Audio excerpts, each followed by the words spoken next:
Pankaj Basu news 10 India में एक बार फिर से आप सभी का स्वागत करता हूं। दरअसल खबर आ रही है बिहार से, और चूंकि लोकसभा चुनाव को लेकर के कई महत्वपूर्ण खबरें हम आप तक लगातार पहुंचाते रहे हैं। इसी सिलसिले में आज बात करते हैं बिहार की। बिहार से जहां एक महत्वपूर्ण अपडेट ये है कि पप्पू यादव, जी हाँ सही सुना, पप्पू यादव की पार्टी जन अधिकार पार्टी, उसका विलय पप्पू यादव अपनी पार्टी जन अधिकार पार्टी का विलय कांग्रेस में कर सकते हैं, और कांग्रेस के उम्मीदवार के तौर पर, या फिर ये कह सकते हैं कि इंडी गठबंधन के उम्मीदवार के तौर पर पूर्णिया से चुनाव लड़ सकते हैं। ऐसी खबरें आ रही हैं क्योंकि पप्पू यादव की मुलाकात कांग्रेस के आलाकमान के साथ हो चुकी है, और बिल्कुल जो हमारे सूत्र बता रहे हैं उसके मुताबिक पप्पू यादव अपनी पार्टी जन अधिकार पार्टी का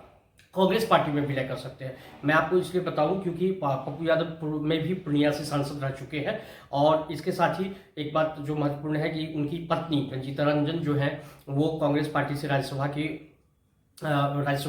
की सदस्य है, और इससे पूर्व रंजीता रंजन जो उनकी पत्नी है वो कांग्रेस में शुरू से रही है, और कांग्रेस की कद्दावर महिला नेताओं में से एक गिनती उनकी होती है, और कांग्रेस की एक प्रमुख वक्ता के तौर पर भी कांग्रेस पार्टी का पक्ष संसद में और न्यूज चैनलों पर के डिबेट में भी रंजीता रंजन प्रमुखता के संग रखती आ रही हैं। तो अब ये कह सकते हैं कि पति और पत्नी दोनों ही मिलकर के कांग्रेस पार्टी में एक साथ कांग्रेस पार्टी में राजनीति कर सकते हैं। और एक अपडेट इसमें यह भी है कि पप्पू यादव ने हाल फिलहाल में ही, बल्कि अभी हाल में ही लालू यादव से, आरजेडी के सुप्रीमो लालू यादव जी से, और लालू यादव और तेजस्वी यादव से भी मुलाकात की थी। इस मुलाकात के भी मायने थे क्योंकि कांग्रेस बिहार में ऐसा है कि जो बिहार में जो कुछ भी करती है तो उसमें लालू और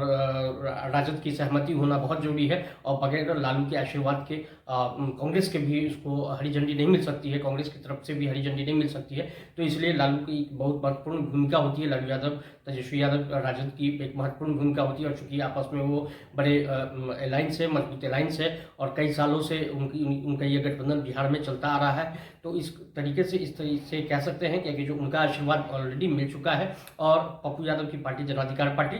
जिसने पूर्व में अभी अपना किस्मत आजमाया था, पर जन अधिकार पार्टी को लोकसभा चुनाव में और विधानसभा चुनाव में बहुत हद तक सफलता नहीं हासिल हुई है। एक तो ये बात कर सकते हैं कि पप्पू यादव बिहार की राजनीति में काफ़ी लोकप्रिय है, और गरीबों के मसीहा के तौर पर उनकी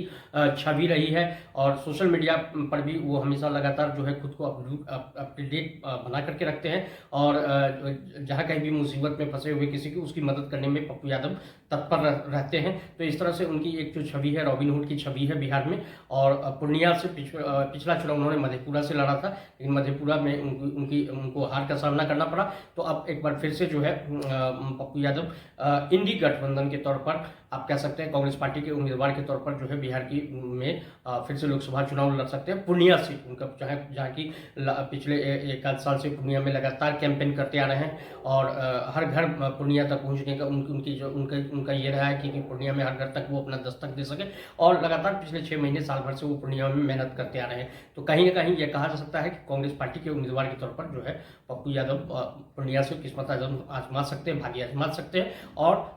चूंकि अब उन्होंने ये फैसला किया है कि जनाधिकार पार्टी, जो उनकी पार्टी है, जनाधिकार पार्टी का कांग्रेस पार्टी में ही वो विलय कर लेंगे, और कांग्रेस प्रत्याशी या फिर इंडिया गठबंधन के प्रत्याशी के तौर पर वो चुनाव में आ सकते हैं। तो इस तरह की और भी खबरें हम लगातार आप तक पहुंचाते रहें, और न्यूज़ 10 इंडिया में आप बने रहें। धन्यवाद।